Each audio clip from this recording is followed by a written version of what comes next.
Dios le bendiga en este día. Damos gracias a Dios por una nueva oportunidad que nos brinda de compartir su palabra.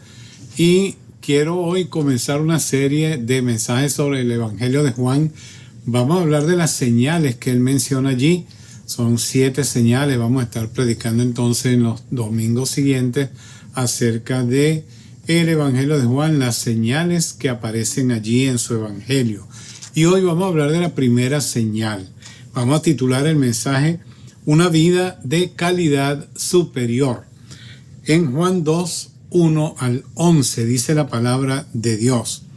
Al tercer día se hicieron unas bodas en Caná de Galilea y estaban allí la madre de Jesús. Y fueron también invitados a la boda Jesús y sus discípulos. Y faltando el vino, la madre de Jesús le dijo: no tienen vino. Jesús le dijo: ¿qué tienes conmigo, mujer? Aún no ha venido mi hora. Su madre dijo a los que servían, hagan todo lo que les diga. Y estaban allí 6 tinajas de piedra para agua, conforme al rito de la purificación de los judíos, en cada una de las cuales cabían 2 o 3 cántaros. Jesús les dijo: llenen estas tinajas de agua, y las llenaron hasta arriba. Entonces les dijo: saquen ahora y llévenlo al maestresala. Y se lo llevaron. Cuando el maestresala probó el agua hecha vino, sin saber él de dónde era, aunque lo sabían los sirvientes que habían sacado el agua, llamó al esposo y le dijo: todo hombre sirve primero el buen vino, y cuando ya han bebido mucho, entonces el inferior. Mas tú has reservado el buen vino hasta ahora. Este principio de señales hizo Jesús en Caná de Galilea y manifestó su gloria, y sus discípulos creyeron en él. Juan registró estas señales para probar que Jesús era el Hijo de Dios y para que la gente pudiera creer en él y ser salva. No hay pasaje en los evangelios que resuma mejor que el propósito para el cual se escribió. Mire, Juan 20, 30, 31 dice que Jesús hizo muchas otras señales en presencia de sus discípulos que no se incluyen en este libro, pero estas se han escrito para que crean que Jesús es el ungido, el Hijo de Dios, y para que creyendo tengan vida en su nombre. Juan escribe este milagro simplemente porque creía que era verdad lo que había ocurrido. ¿Por qué decimos esto?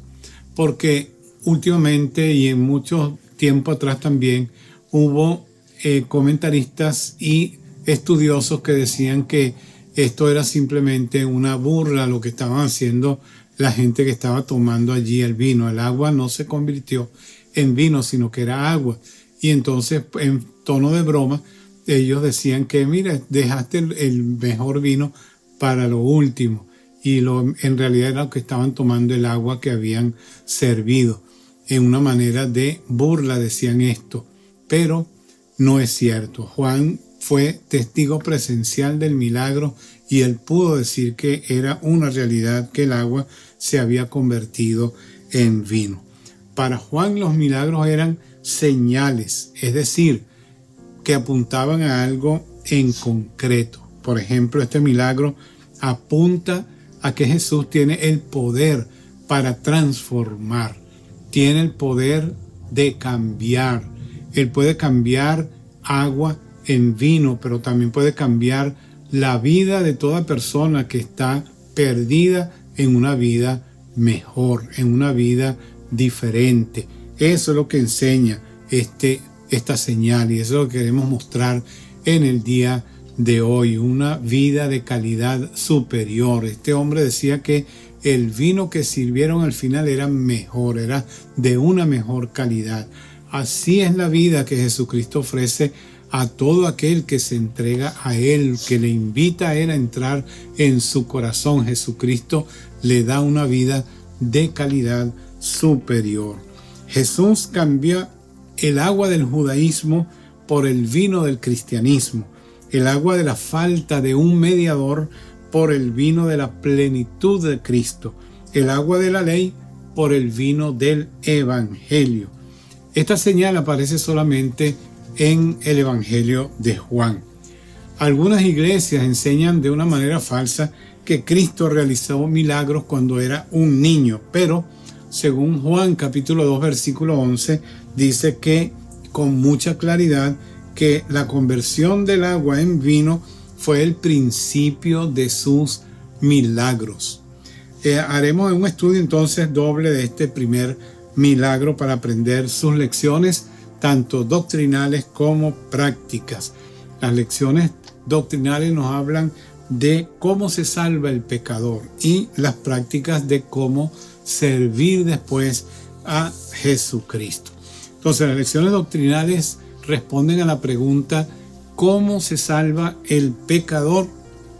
Este milagro nos enseña entonces que la salvación es por medio de la palabra de Dios. Vamos a notar lo siguiente. En primer lugar, una multitud sedienta. Se había acabado el vino, no había ya más en la fiesta, y como ustedes sabrán, las fiestas matrimoniales duraban 7 días, una semana, allí en este lugar de Israel. Entonces se había terminado el vino, los invitados estaban sedientos, querían tomar más vino, y por eso entonces la madre de Jesús, preocupada, le dice a Jesús que se había terminado el vino.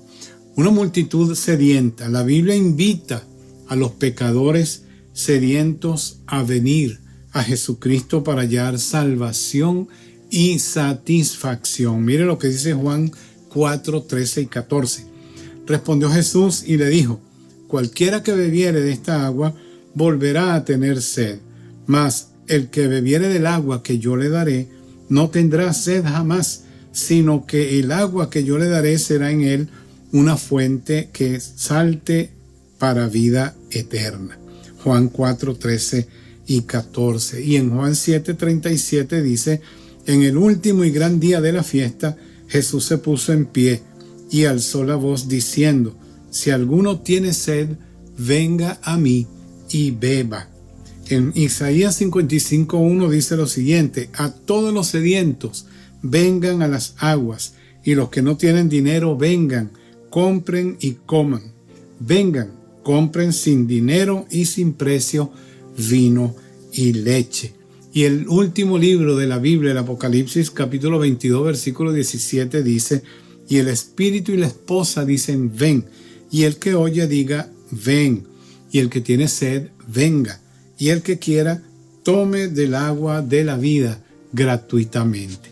La multitud estaba sedienta, así como muchos hoy en día están sedientos porque necesitan llenar sus vidas con el agua del Evangelio, el agua de la vida eterna que es Jesucristo. Y no tienes por qué estar sediento hoy, porque Jesucristo ofrece de una manera gratuita que tú vengas a Él, le rindas tu vida y Él va a saciar tu sed, en vez de buscar en otras fuentes de agua que prácticamente, como dice el profeta Jeremías, están secas. Tú puedes venir a Cristo, que ofrece el agua de vida eterna. Fíjese que en ese lugar, en esas bodas, habían 6 tinajas de piedra y estaban vacías. Ellas representan el corazón humano que está duro y vacío. La palabra de Dios compara al ser humano con una vasija. Dice en 2 Corintios 4:7: pero tenemos este tesoro en vasos de barro para que la excelencia del poder sea de Dios y no de nosotros. Y 2 Timoteo 2:20 y 21 dice: pero en una casa grande no solamente hay utensilios de oro y de plata, sino también de madera y de barro. Y unos son para usos honrosos y otros para usos viles. Así que si alguno se limpia de estas cosas, será instrumento para honra, santificado, útil al Señor y dispuesto para toda buena obra. La vida del pecador parece encantadora, pero Dios la ve vacía e inútil. ¿Qué hacen esas vasijas vacías allí, en ese lugar? No hacían prácticamente nada, eran algo inservible por el momento. Eran vasijas de piedra, como el corazón del ser humano que no quiere reconocer que Dios le ama y que él necesita de Dios. Por eso Estas vasijas son 6. Es interesante que el número 6 en la Biblia representa un número humano, no es el 7 que es la plenitud, que es el número perfecto. El número 6 habla de el hecho de que el hombre quiere alcanzar a Dios. Ese destino de esas vasijas ahí en ese lugar que eran 6 era para rituales de los judíos. Ellos realizaban rituales de lavarse las manos para ir a comer, etcétera, que era un lavarse las manos ritual, no era un lavarse las manos normal como el que usted y yo hacemos antes de comer.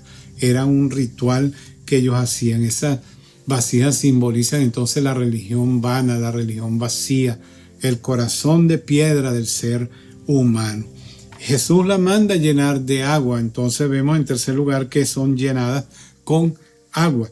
En la Biblia, el agua es símbolo de la palabra de Dios que nos limpia, que nos lava a cada uno de nosotros. Dice Efesios 5:26, para santificarla, habiéndola purificado en el lavamiento del agua por la palabra. Y en Juan 15:3 dice, ustedes ya están limpios por la palabra que les he hablado. Así que el agua simboliza la palabra de Dios que llena el corazón del ser humano y puede transformar la vida de las personas. Todo lo que hicieron los sirvientes fue llenar de agua o con agua las vasijas vacías. Representan también entonces al siervo de Dios que llena el corazón del pecador con la palabra. Los sirvientes simplemente obedecieron la orden de Jesús. Tú y yo, como portadores de esa agua que ha entrado en nuestra vida, debemos también ser obedientes y llenar tantas vasijas vacías que hay sin Cristo, sin esperanza en este mundo, llenarlas con la palabra de Dios. No es nuestra tarea salvar a las almas, sino traerle a la gente la palabra de Dios y dejar que Jesucristo realice el milagro de la salvación. Tú y yo simplemente tenemos que obedecer llevando la palabra de Dios a las almas sedientas. Dios se encarga del resto. No tratemos de convencer a la gente porque no tenemos ese poder, esa capacidad de convencer. Jesús entonces transformó esa agua en vino. Cuando el corazón del pecador se llena con la palabra, el Señor Jesucristo le llena de alegría, de gozo. Hechos 2, 8, 26 al 40 narran la historia de un predicador llamado Felipe. Felipe, él llenó con la palabra de Dios a un hombre, un etíope, que venía de visita a Jerusalén, iba de regreso a su tierra, iba leyendo al profeta Isaías y no entendía lo que estaba leyendo. Entonces Felipe se acercó a su carro y él lo invitó a entrar, y entonces cuando Felipe entra le comienza a compartir desde esa escritura que el eunuco estaba leyendo. De allí partió para hablarle el mensaje de Jesucristo. Y ese hombre llegó a un lugar donde había agua y se detuvieron para ser bautizado. Y dice el pasaje que el etíope siguió su camino con gozo. Eso está en Hechos 8, 26 al 40. Esa historia usted la puede leer en su momento para darse cuenta de que la palabra de Dios puede cambiar la vida de las personas y nos llena a nosotros de alegría. Jesús cambió entonces el agua en vino. El vino habla de gracia y gozo. El vino simboliza al Espíritu Santo. Dice Efesios 5, 18, no se embriaguen con vino, en lo cual hay disolución. Antes bien, sean llenos del Espíritu. Jesucristo puede llenar nuestra vida del Espíritu Santo. Eso es lo que representa el vino en este caso. Así que yo te invito a que tú le abras tu corazón a Cristo, y si estás sediento, Él va a llenarte con el vino del Espíritu Santo de Dios. Era el principio de los milagros que Jesús comenzó. La salvación es el comienzo de muchos milagros que van a venir a la vida de aquella persona que se entrega a Jesucristo. Cuando la persona es salva, Dios realiza el milagro tras milagro en ella. Los milagros que experimentamos nosotros los creyentes dan gloria, traen gloria a nuestro Dios. Así que recuerda, somos vasijas de piedra, corazones endurecidos, vacíos, que Jesucristo quiere llenar con el agua de la palabra, y al ser llenos con el agua de la palabra, Él nos llena también de su Espíritu Santo, que nos trae nueva vida a esta vida vacía, sin sentido, sin significado. En segundo lugar, entonces vamos a ver las lecciones prácticas de este milagro o de esta señal, como la llama el apóstol Juan. ¿Cómo podemos servir a Cristo? Dice en Juan 2, versículo 5, que María le dijo a los que servían: hagan todo lo que Él les diga. Entonces, ¿cómo podemos servir a Cristo? Escuchando y obedeciendo las palabras que dijo su madre María. Aquí encontramos el único mandamiento que dio María en la Biblia, y es diciéndole a estas personas: hagan todo lo que Él les diga. Ese es el mandamiento de la madre de Jesús, de María. Hagan todo lo que Él les diga. Ella no pidió ninguna otra cosa, sino que dirijamos nuestra mirada a Jesús. Él es el Salvador. Él es el que puede redimirnos. Él es el que puede cambiarnos, el que puede transformar la vida de cualquier persona que se rinda a Él. Debe haber parecido bien tonto a los sirvientes llenar las tinajas, pero Dios usa cualquier cosa sencilla. Dice el pasaje de 1 Corintios 1:27 que Dios usa a lo necio del mundo. Dice: sino que lo necio del mundo escogió Dios para avergonzar a los sabios, y lo débil del mundo escogió Dios para avergonzar a lo fuerte. Lo necio y lo débil. María le dijo a estos sirvientes, a esta gente, los sirvientes eran prácticamente los esclavos, la parte de la sociedad más baja que existía en aquel tiempo. Ellos no tenían tiempo para más nadie, sino para dedicarse a lo que le habían encomendado, las tareas que le habían dado. A ellos se dirigió Jesús cuando les dijo: llenen esas tinajas de agua. Tú y yo somos lo necio y lo débil que Jesús y Dios escogió para que sirvamos, llevando el mensaje del Evangelio a las personas, llevando el agua de vida a aquellas personas que necesitan de Dios. Si tú y yo queremos que este mundo se salve y se salga de ese camino de perdición que sigue, tenemos que obedecer a las palabras de Jesucristo, llevando el agua de vida al sediento. No es el entretenimiento que salva las almas, no, es la predicación de la palabra de Dios. Si nosotros hacemos y cumplimos nuestra parte, Cristo se encargará del resto. Los sirvientes sabían de dónde había salido ese vino nuevo, ese vino milagroso, ese vino que era de una calidad superior. La gente importante, como el maestresala, el encargado de la fiesta, no sabía de dónde había venido. ¿Qué nos enseña esto? Nos enseña que cuando nosotros servimos a Cristo, aprendemos sus secretos. Dice Amós capítulo 3, versículo 7, porque no hará nada Jehová el Señor sin que revele su secreto a sus siervos los profetas. Cuando nosotros le damos nuestra vida a Cristo, cuando nosotros le obedecemos y le servimos como Él nos pide que lo hagamos, nos convertimos en sus amigos. Dice Juan 15:15, ya no los llamaré siervos, porque el siervo no sabe lo que hace su Señor, pero los he llamado amigos, porque todas las cosas que oí de mi Padre se las he dado a conocer. Ya no hay secretos entre Jesús y nosotros, porque Él nos ha dado a nosotros el llamado de ser sus amigos. No hará nada el Señor sin que lo revele a sus siervos, los profetas, dice aquí la palabra también. Debemos entonces nosotros, como siervos de Dios, como personas que obedecen al mandato de Cristo, llevar el mensaje, como dice 2 Timoteo 4:2, a tiempo y fuera de tiempo.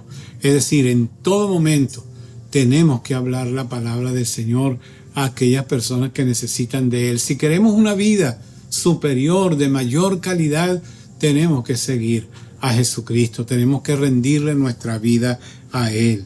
Fíjense que Jesús glorificó a Dios en una fiesta de bodas. En cualquier lugar tú puedes llevar el mensaje de Cristo para que la gente se rinda a Él.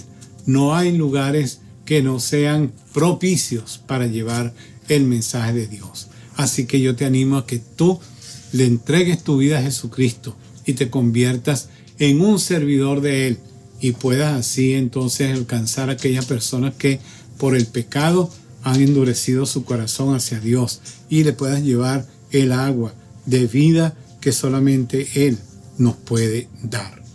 Si no le has entregado tu vida a Cristo todavía, yo te invito a que hagas esta oración conmigo. Dile al Señor de esta manera: Señor Jesús, reconozco que soy un pecador y te necesito.